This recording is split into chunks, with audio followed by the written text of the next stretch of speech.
Of the 10 creatures I've researched thus far, it is the Hive who haunts my dreams.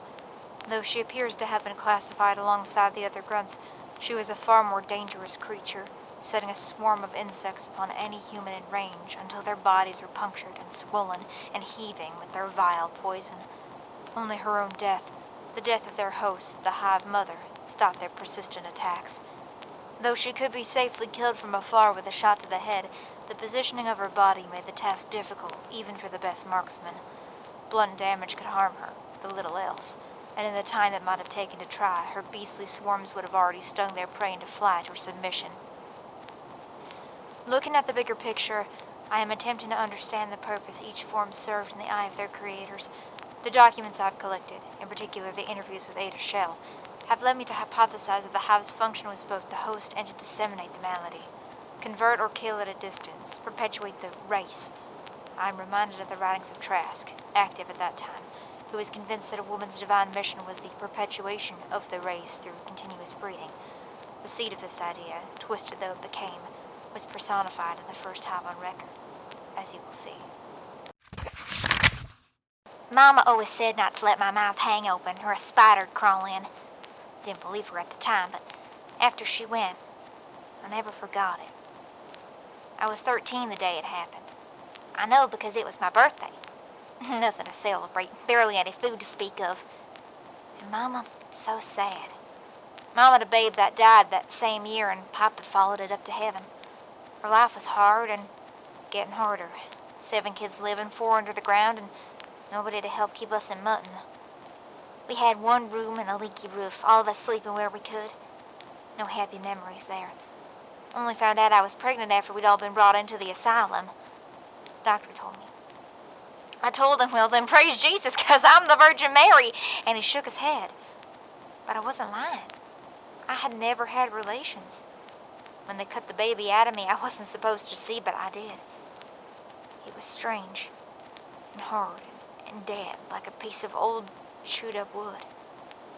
Don't have any living children. Oh, yes, sir, my pardon. What happened that day was what you were asking about. I got off track. I don't like to remember, but I'll try to tell it quick and get it all out in one go and be done with it.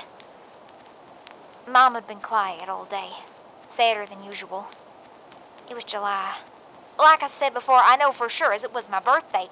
The mosquitoes and the flies were fierce. We didn't have glass in the windows, not even paper. I was watching her, and she was fanning the flies off and chewing on her finger, nervous habit of hers. And she's chewing, and I'm watching, and a fly just crawls up her finger and into her mouth, and she doesn't do a thing. Seemed everything happened quick after that. More flies and other things besides. The room was full of them, like a plague of locusts straight out of the Bible. I couldn't take a breath without getting them in my mouth. I saw more and more and then more going into Mama's, and then her ears, and her just standing there, not moving, fanning and chewing and fanning. The noise was terrible. A buzzing loud as a saw, and the others just screaming and wailing, and I closed my eyes and covered my ears. But the cracking sound that followed, that was loud as if the roof was coming down. I opened my eyes, and Mama had kind of folded in half and opened. And, well, really, it wasn't my Mama standing there no more, but this nest thing like the wasps build out a shed between her rib cage. Her rib cage! I could see her rib cage, and it was screaming, and the other children were screaming too still, especially Edward and Henry. They took it the worst, I think. And I don't remember much of what happened after that, is what I'm telling you. It's why I'm trying to find my siblings, sir, though it's been a few years. It's why I wanted to join her little shooting club. Yes, I understand. Go ahead. The files are all there. My notes won't be much use to you, I should tell you. I'm no good at spelling. The woman who worked there helped me get those papers, read them to me till I had them memorized. I don't need them anymore. Patient record. Name, Ada Ruth Shell, female, colored, 13 years. Edward Shell, male, colored, 9 years. Henry Shell, male, colored, 9 years. Grace Shell, female, colored, 8 years. Samuel Shell, male, colored, 5 years. Admitted July 19th, 8 o'clock. Admittance notes. 5 children admitted together. Sibling.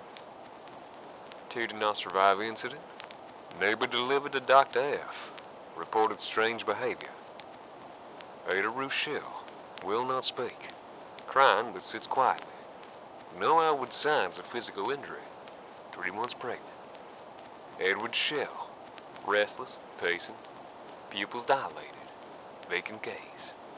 Multiple lacerations on left arm. Will not speak. Henry Shell. Restless, constant motion. Multiple lacerations on the left side of the face. Will not speak. Grace Shell.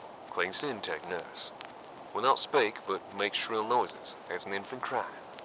Attempting to suckle, though clearly long past the age of weaning. Hair and face caked in blood, possibly feces. Agitated, refused bath. Given sedative. Samuel Shell. Treated for 3 broken fingers, broken nose. Appears calm, plays with blocks. When questioned, says the flies flew away with his mama, but God will fly with her to heaven and keep her safe till he can bring her back to him. Says the flies are the wings on heaven's angels. Reacts violently to the presence of insects.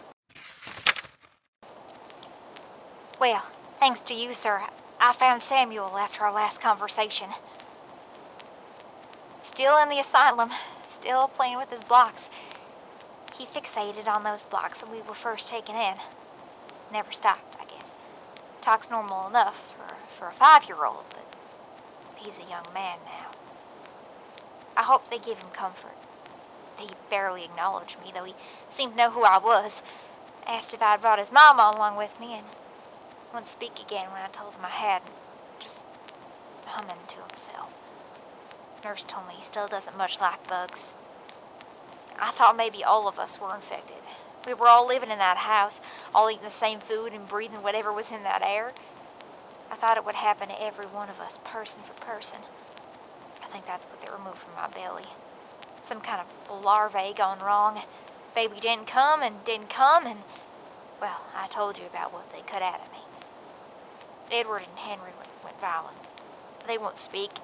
Being their sister, I always thought they were more than a bit thick, but after it wasn't just my teasing. They couldn't speak right, and there was something strange about their eyes.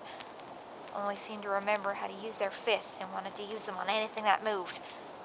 Had to be restrained. That was horrible to see. I hate the thought of being tied to a bed.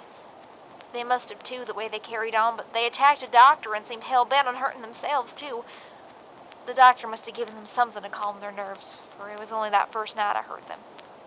Problem at last, too, I heard the doctor saying. But I was transferred soon after. Never heard another word, but like you said, seems they are in another asylum still, strapped to some bed. No visitors allowed. Danger to the public. My God. Mama can see us now. Wasn't more than a headstone I found of Grace. Sweet baby Grace.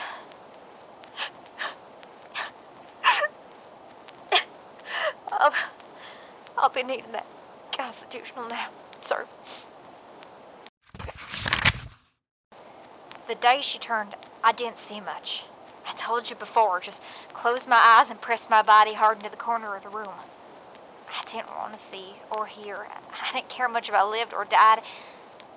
Guess that's why I didn't run. Didn't see a point of living anymore if something like that could happen to my mama.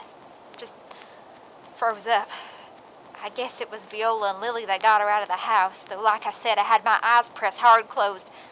They must have run and she followed, and well, I could hear what happened even if I didn't see it with my own eyes. And I did see what was left of the bodies.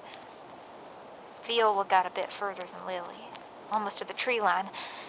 I don't know if it would have helped if she had made it to the woods. Both of their bodies were swollen from the bites. Hundreds and hundreds of bites, all red and swollen with the poison. The first time I saw her in the swamps was my first real look at her since the change. I didn't expect, well, it was like looking at my own face in the mirror. Never knew how much we shared a resemblance. Guess I kind of grew into it. I always thought Viola had taken more after her and me out of the changeling's basket. I heard the screaming first. Recognized it in an instant, and The sound brought me right back to that room with her screams and theirs. And across the field I saw her, bent over all wrong, twisted and shambling with that big paper nest sitting between her own ribs. Her own body turned against her. I don't know if my mama is in there anymore. Her mind, I mean, her soul. What happens to your soul when you become that? I've heard there are more than one now, but they all look like my mama. They all look just like me. It was all I could do to force myself to shoot. I did, but I hesitated and my hands were shaking and I missed. Well, that's how I lost the arm, but you know all that already. But I'm going back out. Your training won't go to waste. I'll get my mama the rest she deserves.